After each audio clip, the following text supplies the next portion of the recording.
Okay, so I don't know if this is the finished product yet, but it did pretty good.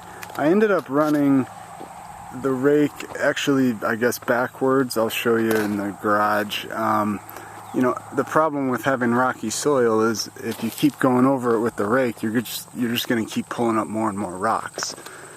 So if I flipped it around so that the angle was really slight on the thing, it got rid of a lot of dirt, but it just kind of kept pushing the rocks like everywhere. And if I angled it, it dipped the thing too low.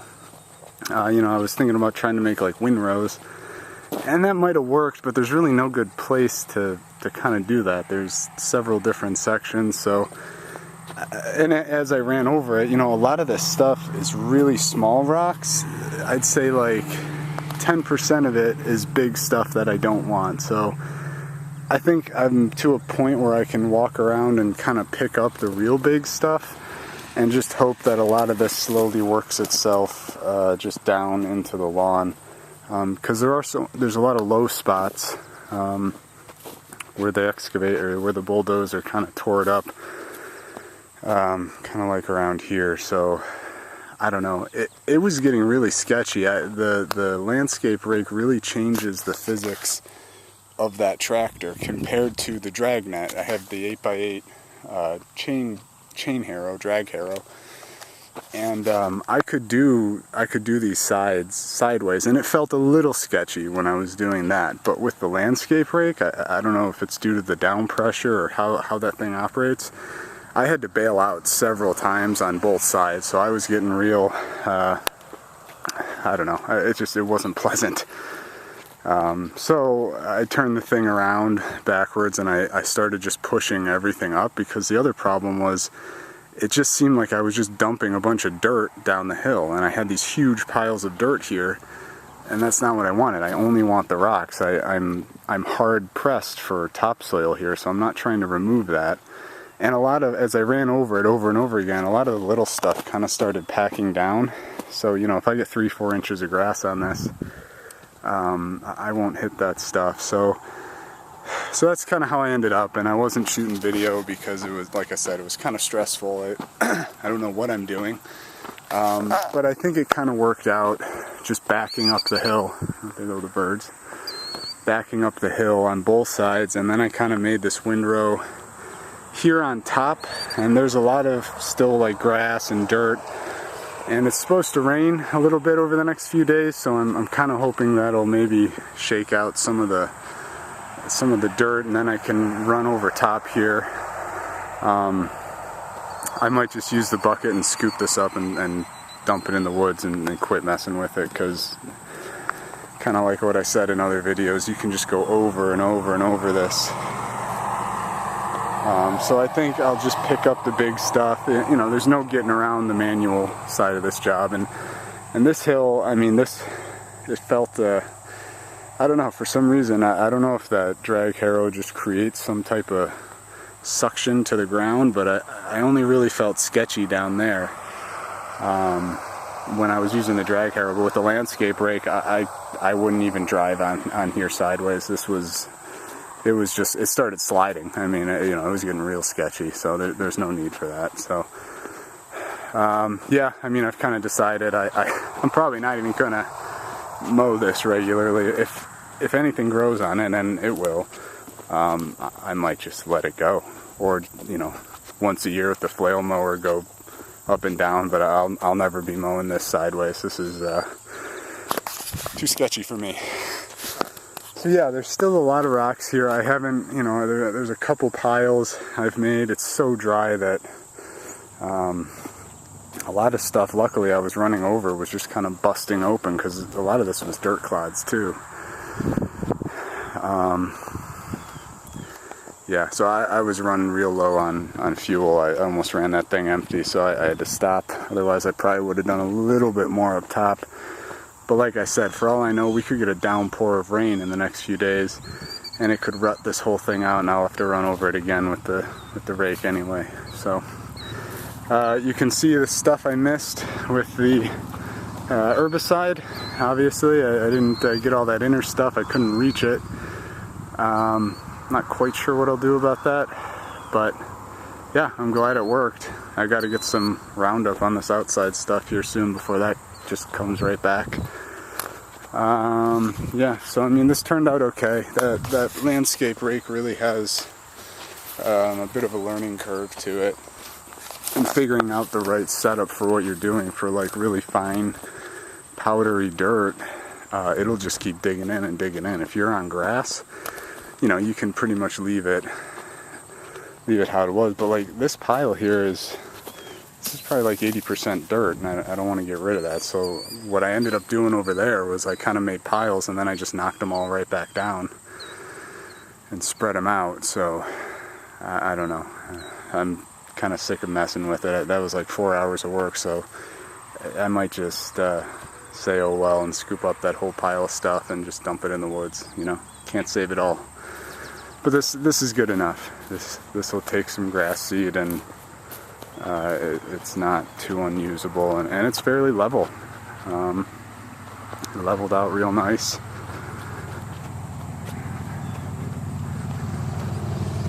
Cool. Well, I think my next step, you know, I'll start picking up some rocks by hand here, but I think next I want to try using the drag one more time on the smooth side, so the tine's pointing up. I might run over it one more time to see how it reacts, because I think ideally I'd like to seed it and then use the drag one final time to work the seed in to cover it up a bit. And I don't think it'll pull up more rocks, so more to come. That was exhausting. I gotta go cough up a lung now. That was so dusty. Alright, I'll see you in the next one. Thanks.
And after all that storm comes the sun. I just went for a run, and there's a bunch of trees down along the road and branches everywhere. That was a powerful storm. It was probably blowing 50 or maybe even 60 miles an hour wind with rain. We didn't lose power, but yeah, other people did. And I'm actually kind of surprised there's not more gullies washed out here from all that rain. It must have really just soaked it up. But it is pretty well packed down from driving back and forth on it with the tractor. I would guess that was 2 or 3 inches of rain that just dropped based on the level of the water. Yeah, it's definitely gone up. A couple little gullies on the back hill where the rain was kind of coming down, but again, I'm actually surprised there's not more. That was so much rain in such a short amount of time. It actually had the effect of leveling this out a lot more. That's really flatter than it ever was, and it's kind of nice to see grass starting to poke through. I haven't put down that seed. It's just been like in the high 80s. It was probably 90 degrees today before that storm came, and it's probably high 70s now. But that's kind of how the weather's been going. It's just been excruciatingly hot, and then it just storms really hard. I trimmed all this up recently. I took the weed eater through here, so it's looking pretty good. I think some of these red ones are planning to come in soon, maybe these ones. Unfortunately, in the garden we really got wrecked. That storm damaged a lot of plants. A lot of our peppers got knocked over. You can pretty much see everything is just leaning this way. Anything that was taller than about a foot high, including almost all of our sunflowers. It really bums me out. They were looking really good. They were all just about to sprout. That one right back there, or not sprout, but bloom. That one is doing okay. So, I don't know, we probably lost 1, 2, 3, 4 or 5. So that's a bummer. But we still have a couple left, although they are predicting more strong storms tonight. So, yeah, kind of bumming me out, but hey, I guess that's how it goes. The viney plants are fine. None of the raspberries got damaged. These are pretty robust plants though. I mean, look at these things. These are probably almost 7 feet tall, some of them. But yeah, I was really bummed. Some of my landscaping flowers, they were blooming too, and they all got wrecked. That's why we can't have nice things. Alright, well, it could be worse. Hopefully it won't get worse. And luckily the pond's filling in, so I can't complain about that.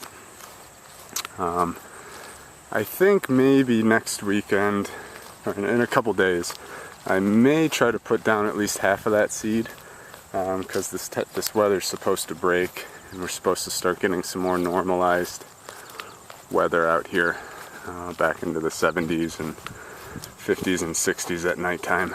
So yeah, water's all brown from all the sediment, but I don't know if maybe I didn't show this yet, but that died. So I gotta see if I can get out there and spray that stuff, so the stuff that's still alive, along the shore bank here, it's all starting to grow back in, and I need to stay up on that because I'm not going to let it get away from me. Not this time. Spent too much money on a bulldozer to let it get all screwed up. Oh, my milkweed. Oh, poor milkweed. That got knocked over too.